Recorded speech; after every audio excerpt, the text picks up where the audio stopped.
Nancy Martin, Assistant Superintendent for Middle Schools, thank you for being here. Joe Lewis, such a friend, such an advocate, thank you, from First Baptist Snellville. Along with Scott Best and Philip Blancardi, thank you for being here as well. We also have Pastor Gongor from Mount Zion Baptist Church, thank you for being here. Minister Josh, New Mercies, thank you for being here as well. Our good friend, colleague Todd Sims from Balfour, thank you for coming, supporting. Don Brick's busy getting the food ready. Yes, there is food from Summit Chase. Yeah! Hoyt Stansel, Action Awards alumni. These t-shirts, product of Action Awards. Thank you, Hoyt, for being here. Also, Joel Rutledge. Joel is a Mr. South Gwinnett. Thank you for being here, Joel, alumni. Great to see you.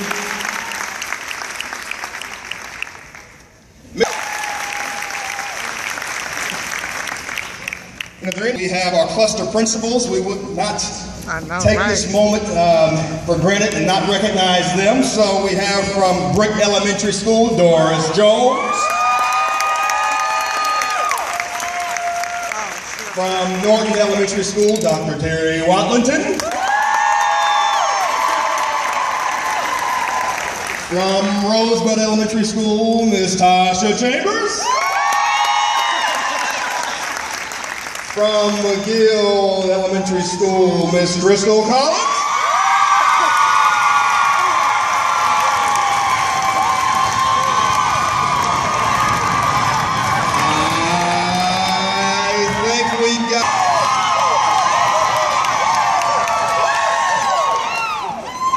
And all the administrators at South Gwinnett, teacher support staff, South Gwinnett High School!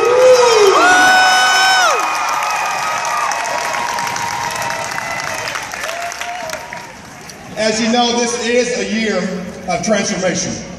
And we shared with our faculty and staff earlier that oftentimes we get transformation confused with conforming. And there's a difference. You see, we don't want to conform to things that are happening around us. We don't want the pressures of society. We don't really want the legislators to make us conform to what we know to do. But really, we want to be transformed by the renewing of our mind. In other words, we want to change the very way we think, our core, the essence of who we are, because we recognize that our children are different, that our world is different, that the things around us are different, that we're preparing our children for a different future. A future that's different than ours. And too often we try to prepare students for the future that is through our lens. The lens of those that are maybe in their 40s or 50s or 60s. But our young people are young and energetic.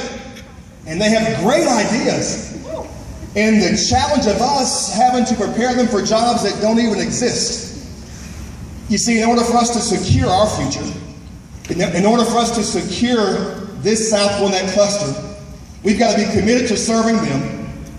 We've got to explore innovative ideas, and we've got to pursue truth in order to transform this cluster to secure a stronger South Gwinnett.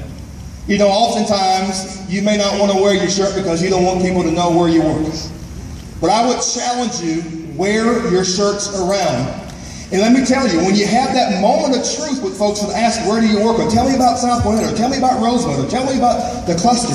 There's your opportunity to talk about the great things that are happening in this cluster. Guess what? If you don't cheer yourself on, nobody else will. That's right. Right? You have to be an advocate for your own work. And I'm proud to be associated with you. I'm a parent in this cluster myself. My wife is here. She's one of our biggest advocates. She fights for us all the time. And so I want you to know that you are a priority. And I want you to know this. I want to end with this quick story. It's a story about a chicken and a pig. Some of you may have heard this. And the chicken and the pig said that they had this great idea, innovative idea. They thought about starting a restaurant. And they wanted to start this restaurant. And they wanted to, obviously serve breakfast. They thought, man, we could do great things serving breakfast. And so the pig started talking to the chicken and said, hey, we can serve eggs. You can lay eggs. That'd be great. But every day you can lay some eggs and we'll serve eggs and have eggs on the plate. And the chicken said, hey, I can do that. Not a problem. He said, you know what? We can have ham too. Eggs and ham. How about we name the restaurant Eggs and Ham? The pig got to thinking about that and said, I don't think this is fair. You can lay an egg and still live, but if I give up ham, then I have to die. And the chicken said, you know what? I like that okay. But the question is this: are you willing to give of yourself? To give of your energy, your time, your resources, your talents, to make sure that we serve? See, oftentimes we walk around and we drop eggs and we just drop these things and we want to make ourselves look good, and maybe we'll go to an event to say we were there, just dropping eggs from day to day. But those of us who are serious about transforming this place, you're willing to give of your very self, to give all of yourself. Lay yourself on the plate for our students. Serve them each and every day. I'm looking forward to this year. We're going to have great student achievement in the South Gwinnett cluster this year. South Gwinnett stands ready to serve and support you. We are proud to be South Gwinnett.